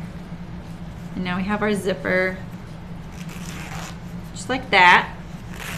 So the last step is to do this curved, the fly curve. I mean, that's really what it's called. I'm still gonna pin this shut. I like really stabilizing it. So this is one thing in the ginger jeans, you would have that basted shut. You don't have to worry about that. All right, so this is another one you want to keep your fly shield out of the way, and you're only stitching this curve to the pants. Now you can chalk this on there, but at the same time, the chalk is dicey too. You know, just make sure you use a medium that's going to disappear. So I like to just do it by feeling, but I'm going to switch to my regular presser foot because, like I said, the zipper presser foot just doesn't have a lot of purchase on the fabric. So I like getting rid of it now and just putting on my regular presser foot. Your presser foot for your zipper foot's probably a little wider and a little bit more reliable for this kind of thing because you can move your needle on either side. I can't. But you don't really need it anymore. So.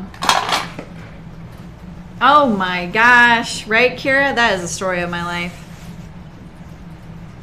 You know, Loki has slowly become more and more of a lap kind of dog. Like, if he's doing something, he's like, it would be so nice to do this if I was sitting in your lap. Like, I want to chew on this really pokey thing. Or, I want to sleep here, you know, more and more.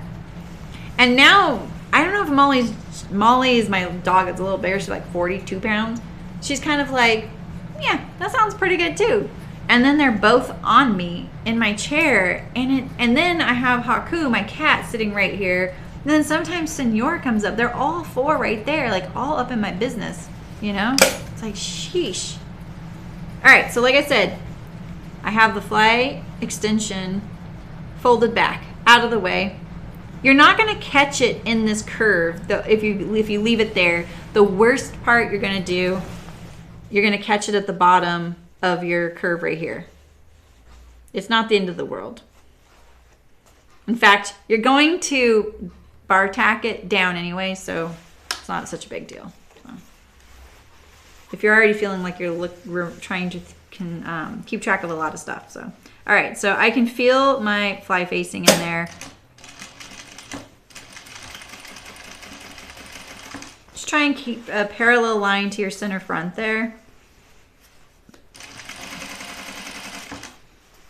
And when you get down to your curve, I think, like, if you can do your curve as gentle and continuous as possible, you'll get a nicer curve. You know what I mean? So try not to stop.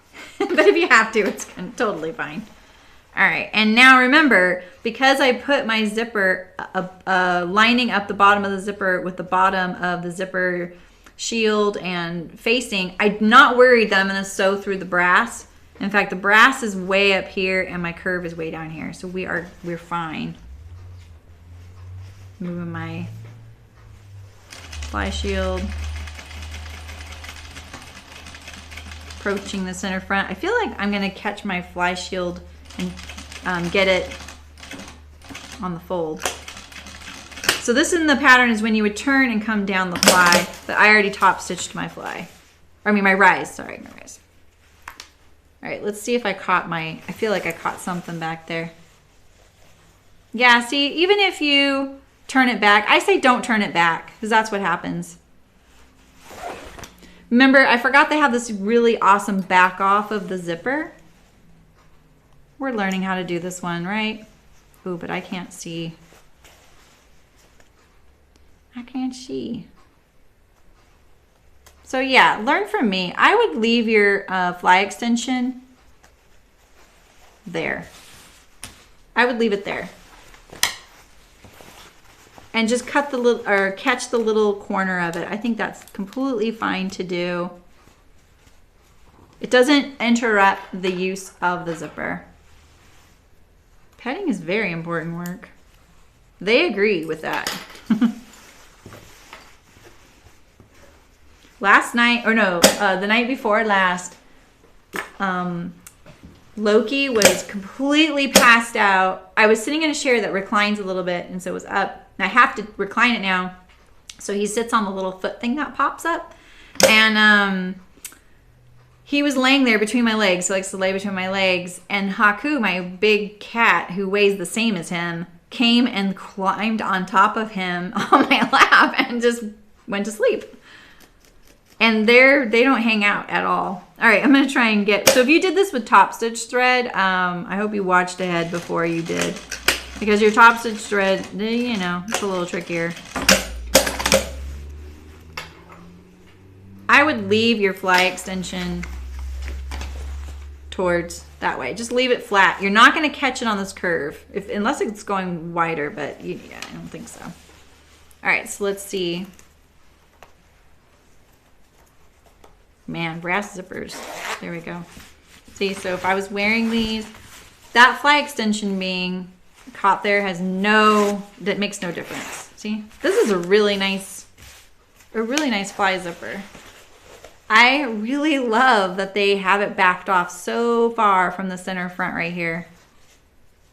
That's nice. I will definitely try and use this method more now that I've done it.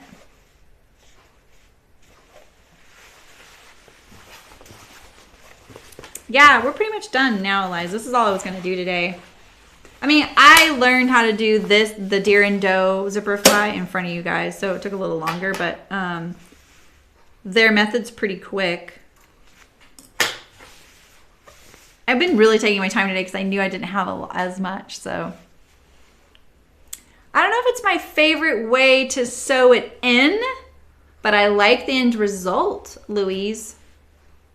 Let me see, like, let me show you. Like, I don't know if you can even see, but my Ash jeans, look at, there's hardly anything covering my zipper. I don't know if you can see that. I'll try and take a picture. Maybe you guys can see it. Man, Twitch is totally messed up again. Whew. That's bad. All right. Yeah, Louise, I really like the way that this is backed off of that. Look at that. The jeans I'm wearing right now, the zipper's right here. Very nice. So when we go to do the waistband, what I'll have to do is walk, oh, this is a locking zipper, which is smart on a fly. I have to walk my machine past these little teeth and stuff. I'm not gonna cut my zipper now because you don't wanna lose your head right off the end. So don't cut your zipper if you did it the way I did it. Just wait until we get to the waistband. But these look really cute. It looks nice inside here. Let's see what I need to clean up here. I've got a couple of threads from my serging. Get rid of those. But I think all in all, this looks nice and clean in here. I think one of my pet peeves too is when the end right here doesn't get covered and this fly extension does cover it. In fact, I didn't even clip this in that curve because I had already pulled it out, but if you had, it's totally still fine. You're not gonna hinder the function of the zipper fly. So, there we go, there we go. I agree with a lot of people saying that the directions on this fly are a little bit sparse because they don't say line it up to the notch. They don't even tell you, they don't even remind you that you have notches there. They also don't say to the dot there at the rise there. They just say to the mark. So just try and use your logic and how it would look nice to you to guide you on this too. So, but I think we covered all the bases and we covered it really thoroughly. Oh, is that true, Louise? So are they in general? Because I think I've only made the Melilo and the Azara, and those were pretty simple sews. So I didn't feel like they were very sparse in the instructions. So. Oh, okay, Sarah. Hi, Sarah. I feel like, like if any of you ever get my project bag pattern, you're either going to be like, holy heck, Batman, that's a lot of information. Or you're going to be like, I still want more, you know? Because the testers were all like, they were either like, the video was all I needed, or I used the written instructions and then the video for the last couple steps. Or they were sufficient, or there were those people that were like, well, I could have used help on all these areas. So it's like, it depends, you know? And I really made sure that there were like a lot of different abilities, because I wanted to see that, at least the different abilities of the folks that would attempt that bag. I'm not going to throw a beginner at that bag, because I don't think that would be a very fun project for them, honestly. It's so heavy duty, you know. Cool. Well, these turned out really nice. So dark, sorry. Yeah, I don't know, Louise. Like, my instructions have, like, one page has, like, a picture, and then a paragraph, you know, the instruction. It is a lot. It's, like, big. So it's a big packet. Like, when I print it out, I actually print 2 pages on 1 page. That's how big they are. So it is really, really visual. Very visual, and they're photographs. And so you see exactly what you're doing. And I think for some people are just like, oh my gosh, there's so many pages, you know. And I wouldn't blame them. I would be kind of like that as well. But I really wanted to do a lot of hand holding too. So I think the video is really the key thing there. So, because that's what I am, right? That's what I'm trying to emphasize. I was trying to look for the right word. All right, you guys. Well, today's Saturday. This is so weird. We're usually finishing a project today. So Wednesday, we're going to finish these. So if anyone's cutting them, you have time to get caught up with me and finish them with me on Wednesday. And we're going to do the hardware, the waistband, back pockets. We're actually going to do a lot more on Wednesday. But we're going to finish them too. So, Louise, really soon, the project bag will be ready really, really soon in February. And then the other 4, I don't know. I'm going to get an ETA when we start them. The graphic artist doesn't even have those 4. We're a little behind now. She and I are both learning how to do this. Liza, I'm going to make a pattern of a dog coat for my dog. And then I'm going to sew it on Saturday. I know, Louise. It's February now, so it's coming out soon. This month. I'm so nervous about it. I've never sewed home sew patterns. And doing a pattern with a PDF and with a video download or video accompaniment, there's not a lot of people doing that I've found. So I don't have any model or template to follow. That's why I did the cupcake, because it was a really good trial for that. So yeah, for my pug, Eliza, he'll be a good model too. He's really cute. Molly doesn't really need one, but he has this, let me see if I can find a picture of him. I'll find you a picture of him, because you'll see why I want to switch out his coat.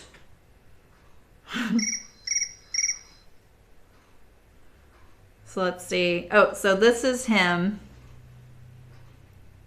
It's a little bright. So someone gave us this little fake sheepskin coat.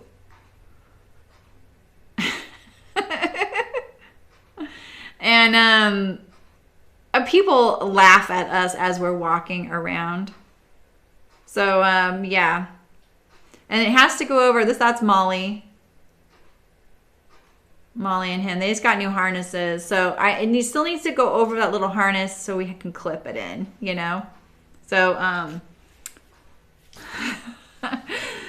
I just need a couple more so I can wash them frequently. I need like 3, because I could wash that one, but then I have to wait. So I'm one of those people now. And so I actually bought a backpack for him. It's coming tomorrow, I think, or tomorrow's Sunday.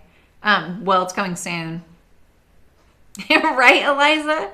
He looks like a couch. He looks like a walking couch or a 70s biker. One is bright pink, Lynn. Oh, that's awesome. Yeah, I better find some. I think I'm going to use some leftover flannel. And then I have some leftover organic cotton Sherpa. It's just leftover, so I'll use that. Yeah, no, Louise. Worse. Other way around. So, like, I'm walking with my friend right now, like 3 to 3.5 miles, and it's just too far for him. So eventually he just stops and just looks at us, and I have to carry him, even if I just carry him for like a half a block. But carrying a watermelon with legs is really hard. So yeah, I have to carry. I got like a backpack so it doesn't look very pettish, you know? Like, I didn't get those bubble kind. I didn't get the clear box thing. I just got a backpack. I'm going to try and put him in that so that we can keep walking.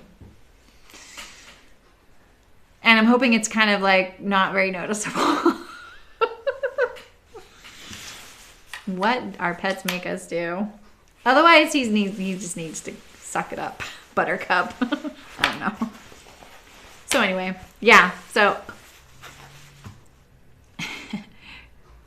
big birds. Whoa. Eliza, he is like a watermelon with legs. Like, it's like holding a he's so awkward to hold. I'm not trying to insult him. He's not overweight. He's totally healthy. He's only about, I want to say he's like 20 pounds at the most. So that's great for a pug. But it's like holding something. It'd be like holding a bag this big, filled halfway with water, and the bag is rigid, like a capsule or something. And so then it's like sloshing around. You're like, whoa, you know what I mean? Like, it's really awkward. And his little short legs. I mean, and if he squirms a little, like, it's just really hard to hold him. And he's like you can't hold him on your hip. He's like carrying a 6-month-old kid, you know? Wow, Louise. That's crazy. My mom would love a parrot, but she knows none of us want a parrot, and they last for like so long. So, all right. We can stop making fun of, so-called making fun of my pug. I'm not making fun of my pug, Eliza. Look at the lengths I'm going to include him in my walks. You know what I did yesterday, you guys? Do you know what I did yesterday? Now he's getting so used to us going on these walks. And one day a week, my friend comes to my house because I live by this massive park. And she lives by the same park at the other, like at the very end of downtown. And so, but we can go different ways there. And so when I go to her place, we just walk without the dogs. When we go to my place, we go with the dogs. And so now he's starting to get so used to that. Every time I put my walking clothes on, he thinks it's time, both of them do, to go on the walk. So yesterday I put on my workout stuff on the top half of me, but covered it up with a regular jacket. Put my jeans on. And then in front of her house, changed into my black stretchy pants to walk into in front of the high school. So, yes, exactly. Well, his head isn't big. It's that he doesn't have a neck. Yeah, and so it is really weird. Like, he's not... Yeah, exactly. He's very oddly proportioned. He's got a barrel chest, so it really weights everything at one end.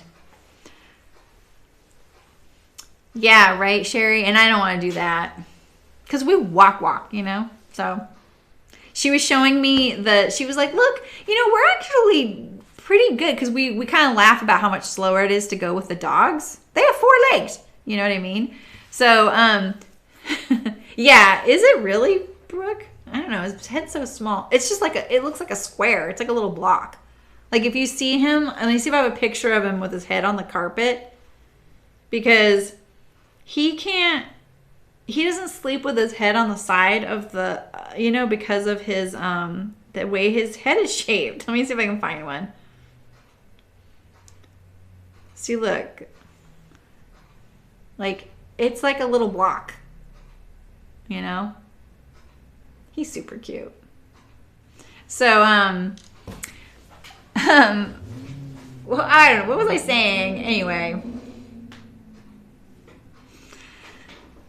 The things I'll do. Hi, Terry. How's it going? We're just making fun of my pug, apparently. He is, he's a cutie. Molly has been teaching him the ways of laying in the sun, and now he's getting really hooked on that. So it's kind of cute. That's why he's sitting there sleeping in that. Like, he'll lay on top of Molly to lay in the sun. It's really funny. I love Kira's dog's pictures. Like, Kira has, she had a dog, and then she adopted a second one later. And that second dog was like, hi, let's be buddies. And her original dog, Friday, was like, yo, I don't know about that. I need my space. And her new dog has been like, no, we're going to be buddies. And so she lays right on top of Friday, or he, I can't remember. And Friday just puts up with it. And it's like, that's how it is for Molly too. So nice, Terry. Yeah, but once you have all that done, you'll be ready to go. So, no, Sarah, I don't. I do not own boots with chickens on them. If that's where you're going with that. I definitely polluted the hashtag chicken boots feed, though. Dash, that's right. Dash is his name. That is such a great name. Is a he. That's what I thought. Dash is a he. Yeah. Yeah, so... No, I named chicken boots because my daughter used to call the boots I did, or we all did our chicken chores. She called them our chicken boots. And it's because even my 4-year-old at the time, she was 4, even she got sick of the sawdust in the house when we got baby chicks. And so we were all like, what could we do that? Let's all wear certain shoes when we go in the chicken building. And then we would put on those shoes. Mine were garden clogs. And I had boots it was very wet where I lived. You have chicken boots. That's awesome. I've seen them. They're really cute. Yeah, I don't have them though. Can you believe that? So, so she'd be like, Mama, don't forget to put on your chicken boots. And I was like, oh, okay. And so I would put on my boots. And, when I went to name my business, I was already like sewing and selling things, and I didn't have quite a name. I was just going by Sarah Me for a while. My friend said, you should name your business Chicken Boots. And I was like, no way. And then my husband said the same thing, literally within a day of each other, and they hadn't talked to each other. And so I was like, maybe. And what I liked about it was 2 easy words to understand, so that when I called and introduced myself, they weren't trying to be like, Sarah what? You know? So that's so funny. They got Dash for Friday. Oh, that's so funny. I don't think Friday was down for that plan at first. Molly was definitely not down for getting Loki. Remember? She didn't even like acknowledge him for 2 weeks, and now they are snuggle buddies. Like, they're never far apart. They're very... I spelled January wrong. It's time to disable that. It's really triggering. All right. Anyway, I'm going to go, you guys. I brought peanut butter and jelly, and I'm excited. I know I'm a weirdo, but it just sounds really good. I wish I had chips. Chips to put inside. All right. Well, I did some pictures of my overshirt and a home sew catwalk, so I'll try and post that today, but you guys all saw it already. Well, now see, that one's fixed. That one's January. That one's spelled correctly. Anyway. All right, you guys. Have a great weekend. All of you great module sew along folks and stuff. And I'll see you Wednesday. We'll finish these up. Maybe I'll even just do this on next Thursday. I'll let you know. You're eating peanut butter yogurt? Wow. I've never heard of that. So I'll post the schedule on Tuesday. I'll either be here Wednesday or Thursday. I'm going to use next week to get back on track with our schedule. And so the pug or the dog coat, I'm just gonna make a pattern, then cut and sew it out. So actually that's like 2 days. We'll do 2 days. So yeah, have a good weekend, you guys. Hi, Lexi. Hi and bye. Here's our fronts. They turned out really nice. Really cute fabrics you sent. We have our zipper fly. I always forget you guys are gonna see my sewing up close too. You're just reminding me. Yikes. Cute. Thanks for the project. So. Oh, the powder. That's exactly what popped into my head. I was like, wait, maybe powdered peanut butter. Oh, wow. Cool. All right, you guys. Have a great weekend. I will see you really soon. And happy sewing. Yeah. Bye.